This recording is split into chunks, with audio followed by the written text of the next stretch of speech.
एक गरीब ब्राह्मण परिवार था। उस परिवार में पति पत्नी के अलावा एक पुत्री भी थी। वो पुत्री धीरे धीरे बड़ी होने लगी।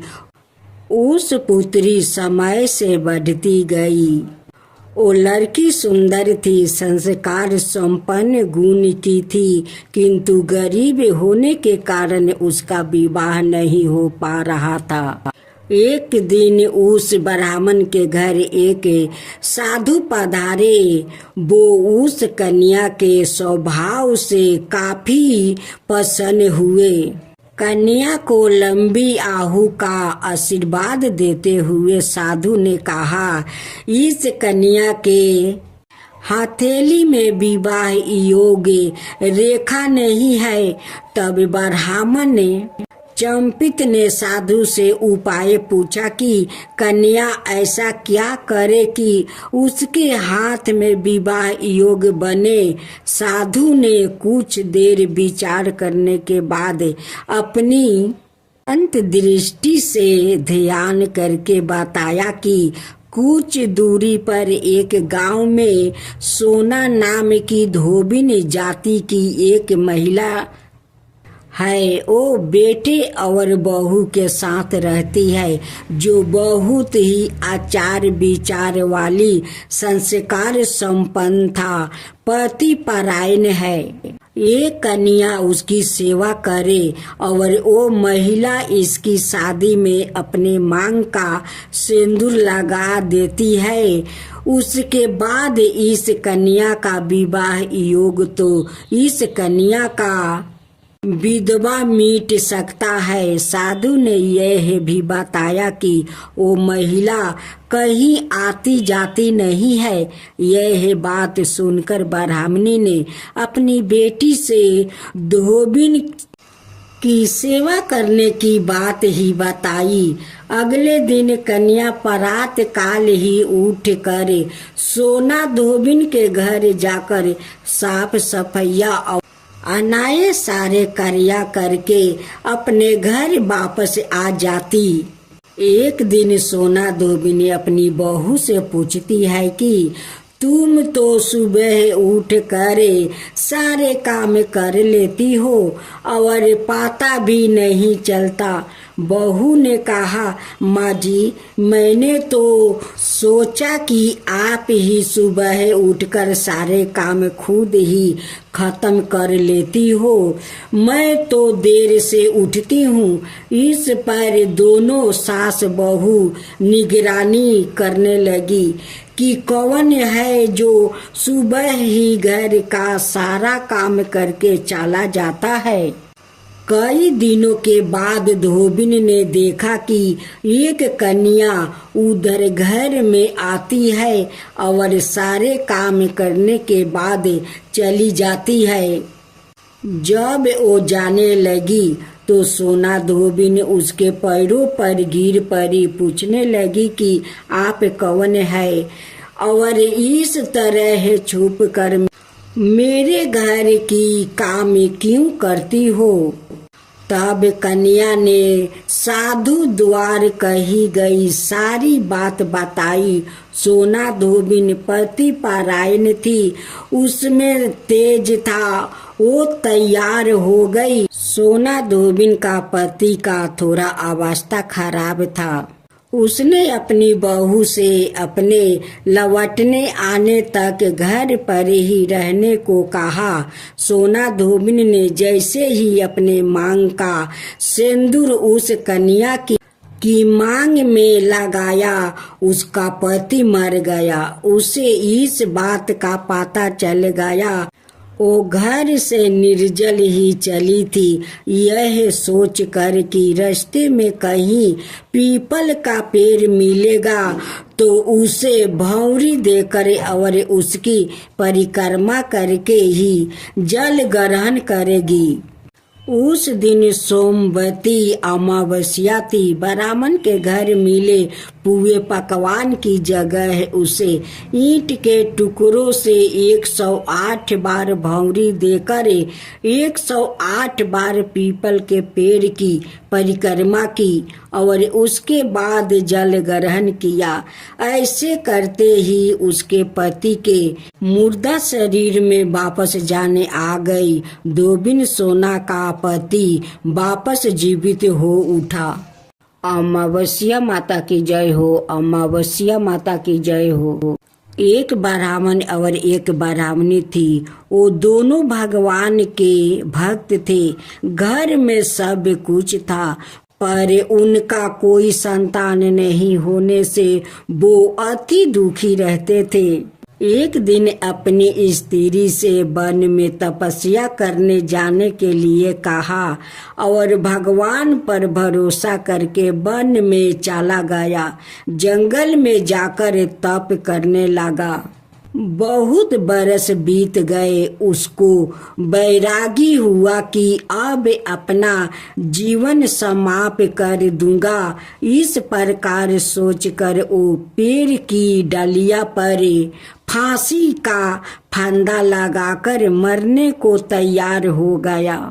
तब जाके सुख अमावस्या प्रकट होकर बोली, देख ब्राह्मण, तुम्हारे 7 जन्म तो कोई संतान नहीं लिखी है, किंतु मैं तुम्हें 2 कन्या का वरदान देती हूँ।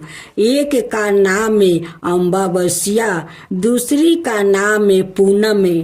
राख देना। तेरी स्त्री को कहना कि सुख अमावस्या का व्रत यह उपवास करे। अमावस्या के दिन 1 कटोरी चावल भर कर उस पर दक्षिणा रख कर किसी मंदिर में रख देना। ऐसा 1 साल तक करना। 1 कटोरी चावल सहित दान करते रहना। ब्राह्मण घर आया, अपनी स्त्री को बताया और अमावस्या के दिन ब्राह्मणी ने व्रत रखा। कुछ दिन बाद उसके 2 कन्या हुई। तब उसने एक का नाम अमावस्या और दूसरी का नाम पूर्णिमा रखा। धीरे धीरे बड़ी होने पर उनका विवाह किया। बड़ी बहन अमावस्या धार्मिक थी, जबकि छोटी बहन पूर्णिमा भगवान का बिल्कुल ही नहीं मानती थी। बड़ी के घर में तो सुख समृद्धि का भंडार भरे पूरे थे, पर छोटी बहन पूर्णिमा के दुख का पार नहीं था। जब बड़ी बहन अमावस्या को छोटी के बारे में सब मालूम हुआ कि उसकी बहन दुखी है, तब अमावस्या गाड़ी भर कर सामान लेकर गई और छोटी बहन को कहा, बहन पूनम, सुख अमावस्या का व्रत तू भी करे, जिसे तुम्हारा घर में सुख समृद्धि का भंडार भरेगा। 1 साल तक चावल का कटोरा भर कर दक्षिणा दान करना। पूनम में ऐसा हो गया कि कुछ दिनों बाद उसके भी घर में धन आए और संतान को समृद्धि होने लगी। इस प्रकार जो भी सुख अमावस्या का व्रत आदि विधि पूर्वक करेगा, उसके घर में सुख समृद्धि का भंडार माँ सुख अमावस्या पूर्ण करेगी। भक्तों आज आप सुने अमावस्या व्रत कथा। एक बूढ़ी का दुख भरी कहानी है। जो भक्त इस अमावस्या व्रत सुनेंगे, उस पर अमावस्या माता जरूर प्रसन्न होगी। इस अमावस्या व्रत को जरूर सुनिए। एक ब्राह्मणी थी, उनकी एक ही बेटा और बहू थी। ब्राह्मणी सोचने लगी कि मेरा बेटा बहू अपना माँ को तो कभी नहीं छोड़ेगा, बहू है तो मेरी लक्ष्मीनिया हमें तो बहुत सेवा करेगी। यही सोच करे उस ब्राह्मणी ने अपना बहू और बेटा से बहुत प्यार करती थी। उस बुढ़िया का परंपरा था कि हर अमावस्या का वो व्रत करती थी। काली माँ का मंदिर जाकर वो पूजा करती थी और एक कबूतर काली माँ को बलि देती थी। उनकी वो परंपरा था, लेकिन उनकी बहू को ये सब पसंद नहीं था। वो हमेशा कहती है कि सासू माँ आप हर अमावस्या को व्रत करती हो, एक कबूतर माँ काली को बलि देती हो। माँ काली का पूजा मुझे पसंद नहीं है। तुम नहीं जानती हो कि माँ काली एक खून चूसने वाली माता है और तुम उन्हीं को पूजा करती हो। हमें अच्छा नहीं लगता है, तुम उससे पूजा मत करो। हर अमावस्या के तुम पूजा करती हो, मुझे अच्छा नहीं लगता है। जब उनकी सासू माँ अपनी बहू को बात नहीं मानी तो बहू को बहुत गुस्सा आ गई। एक दिन वो लकड़ी से खाना बना रही थी या उनकी सासू माँ बैठ रही थी। उसी समय एक जलते हुए लकड़ी ले आती है और अपना सासू माँ के पीठ में लगाकर जला देती है। जब ब्राह्मणी का बेटा आकर अपना माँ को पीठ पर जले हुए देखते हैं, कहते हैं कि माँ तुम्हारा पीठ कैसे जल गया। बहू कहती है कि उन्हान के बाहर थोड़ा आग था, उसी आग पर गिर गई थी, उसलिए उनकी पीठ जल गया। ब्राह्मणी का बेटा पत्नी को झूठे बातों को मान लिया और बोला कि माँ तुम यहाँ उन्हान के पास मत आना, देखो गिर कर तुम अपना क्या हालत बना ली हो। तब बूढ़ी माँ समझ गई कि मेरे बेटा बहू मुझसे प्यार नहीं करता है। ब्राह्मणी बिना बेटा के जनाए घर से निकल जाती है। माँ काली देखती है कि इस ब्राह्मणी को बहुत तकलीफ है, वो मेरी पूजा करती है, उसलिए इनकी बेटा बहू इनसे प्यार नहीं करते हैं। उसी दुखी के कारण इस बूढ़ी माँ घर छोड़कर निकल गई है। माँ काली साक्षात बूढ़ी माँ के सामने जाकर प्रकट हो जाती है।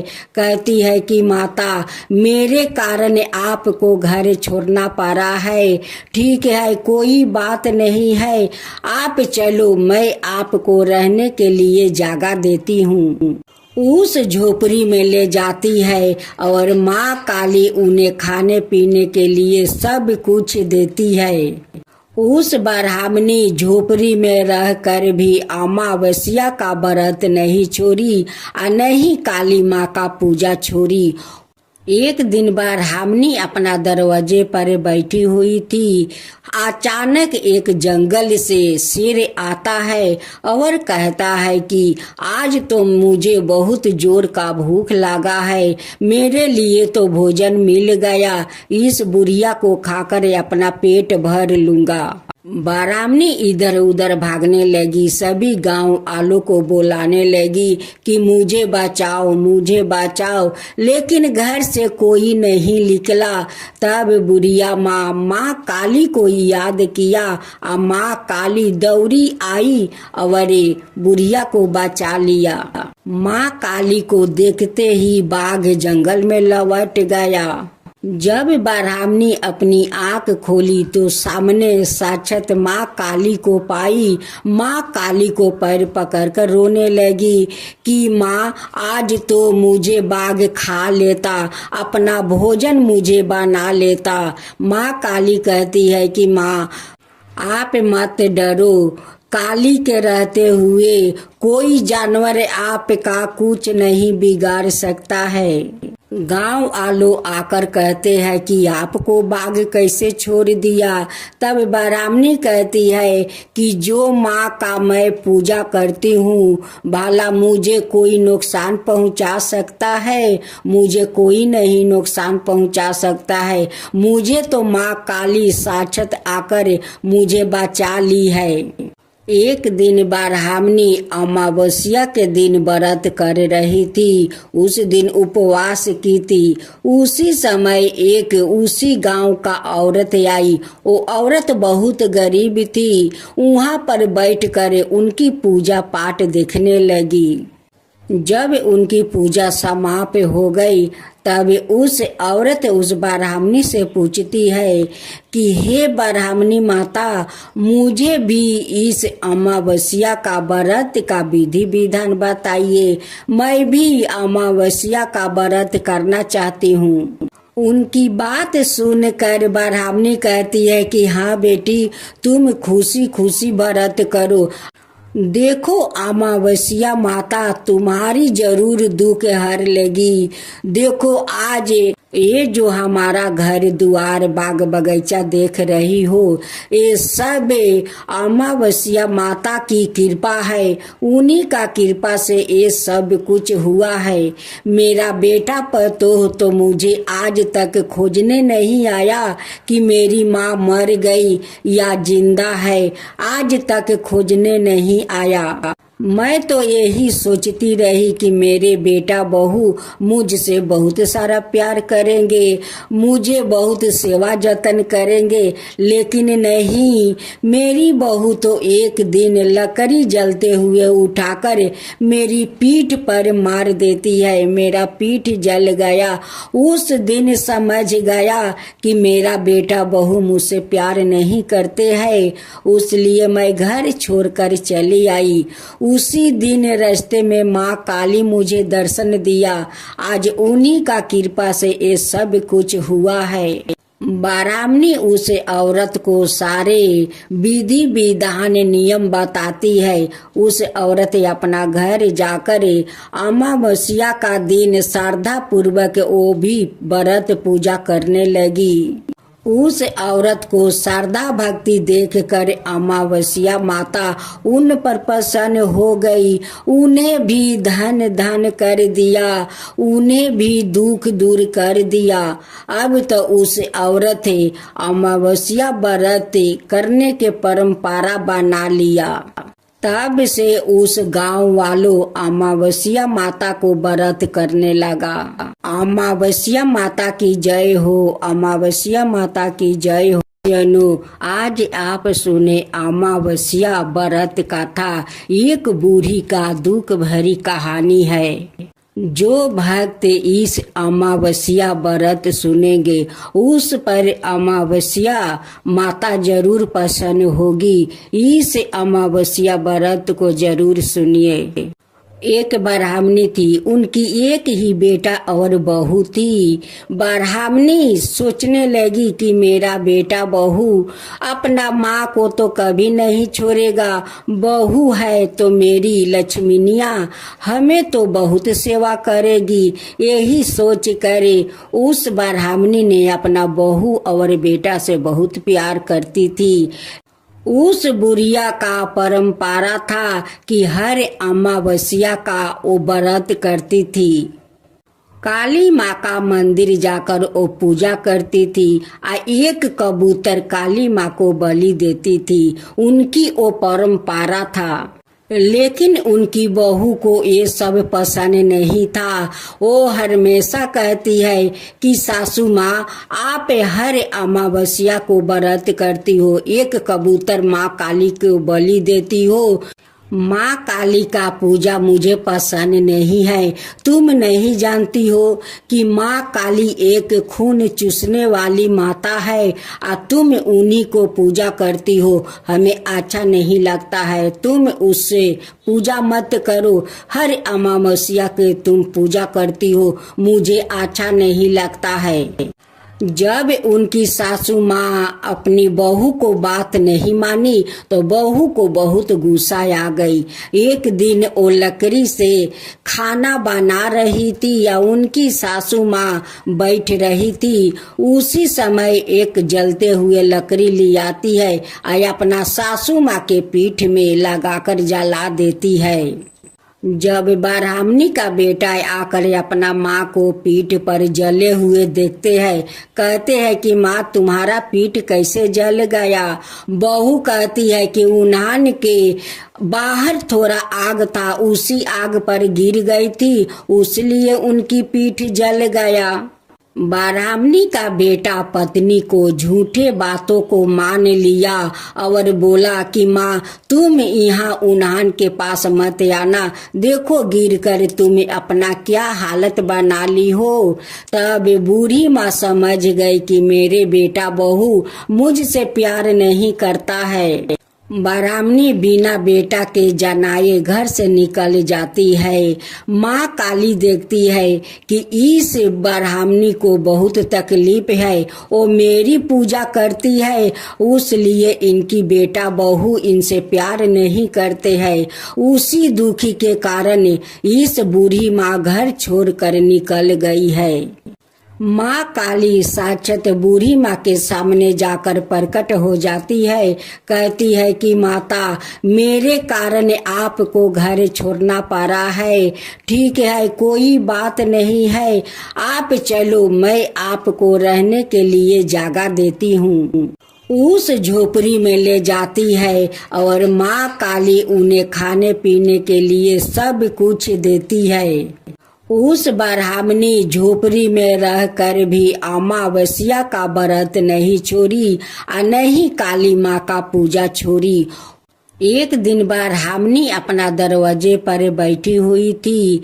अचानक एक जंगल से शेर आता है और कहता है कि आज तो मुझे बहुत जोर का भूख लगा है, मेरे लिए तो भोजन मिल गया, इस बुढ़िया को खाकर अपना पेट भर लूंगा। ब्राह्मणी इधर उधर भागने लगी, सभी गांव वालों को बुलाने लगी कि मुझे बचाओ मुझे बचाओ, लेकिन घर से कोई नहीं निकला। तब बुढ़िया माँ काली को याद किया और माँ काली दौड़ी आई और बुढ़िया को बचा लिया। माँ काली को देखते ही बाघ जंगल में लौट गया। जब ब्राह्मणी अपनी आंख खोली तो सामने साक्षात माँ काली को पाई। माँ काली को पैर पकड़कर रोने लगी कि माँ आज तो मुझे बाघ खा लेता, अपना भोजन मुझे बना लेता। माँ काली कहती है कि माँ आप मत डरो, काली के रहते हुए कोई जानवर आपका कुछ नहीं बिगाड़ सकता है। गांव वालों आकर कहते हैं कि आपको बाघ कैसे छोड़ दिया।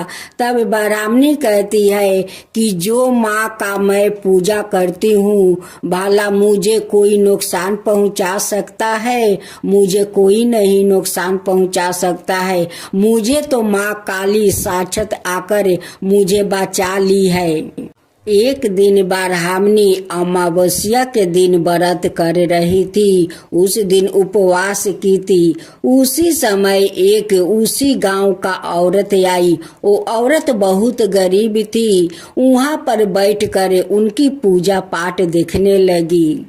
जब उनकी पूजा समाप्त हो गई तब उस औरत उस ब्राह्मणी से पूछती है कि हे ब्राह्मणी माता, मुझे भी इस अमावस्या का व्रत का विधि विधान बताइए, मैं भी अमावस्या का व्रत करना चाहती हूँ। उनकी बात सुनकर ब्राह्मणी कहती है कि हाँ बेटी, तुम खुशी खुशी व्रत करो। देखो अमावस्या माता तुम्हारी जरूर दुख हर लेगी। देखो आज ये जो हमारा घर द्वार बाग बगीचा देख रही हो, ये सब अमावस्या माता की कृपा है। उन्हीं का कृपा से ये सब कुछ हुआ है।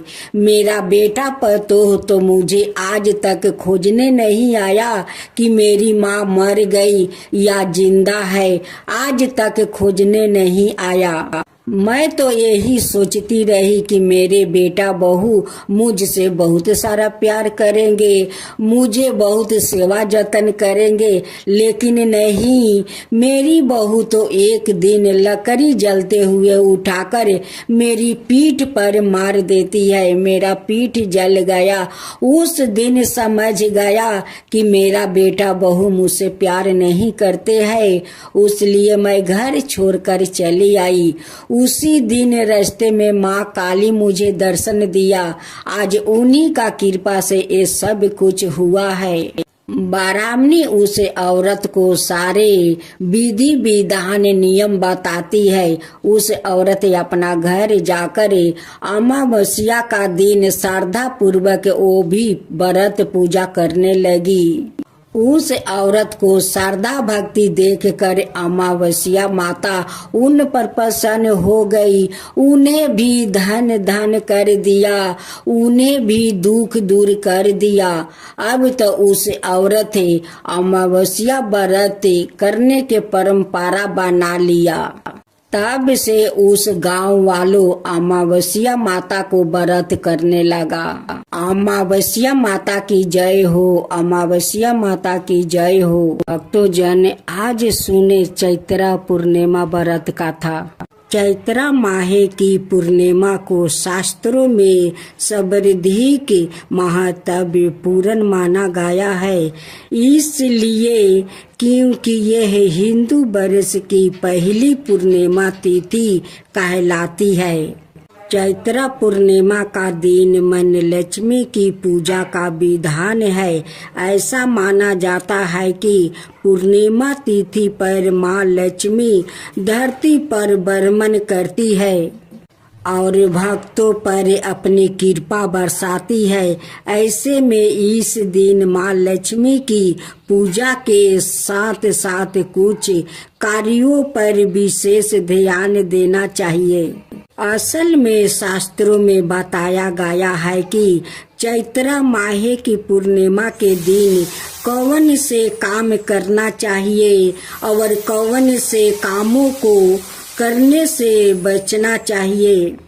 अब हम सुनते हैं चैत्रा पूर्णिमा व्रत कथा। पौराणिक कथा के अनुसार नर्मदा नदी के तट पर सुव्रत नाम का एक विद्वान ब्राह्मण रहता था। वो बहुत लालची थे। उसका उद्देश्य था कि किसी भी तरह से पैसा कमाना था और ऐसा करने से वो समय से पहले बूढ़ा देखने लगा और उसे तरह तरह की बीमारियां होने लगी। इस दौरान उन्हें एहसास हुआ कि उन्होंने अपनी पूरी जिंदगी पैसे कमाने में लगा दिया और सोचने लगा कि अब जिंदगी कैसे बचेगी। इस दौरान उन्होंने चैत्रा पूर्णिमा पर स्नान का महत्व बताने वाला एक श्लोक याद आ गया और उन्होंने नर्मदा नदी में डुबकी लगाई। लगभग 9 दिनों तक स्नान करने के बाद विद्वान ब्राह्मण का स्वास्थ्य बिगड़ गया और मृत्यु का समय आ गया।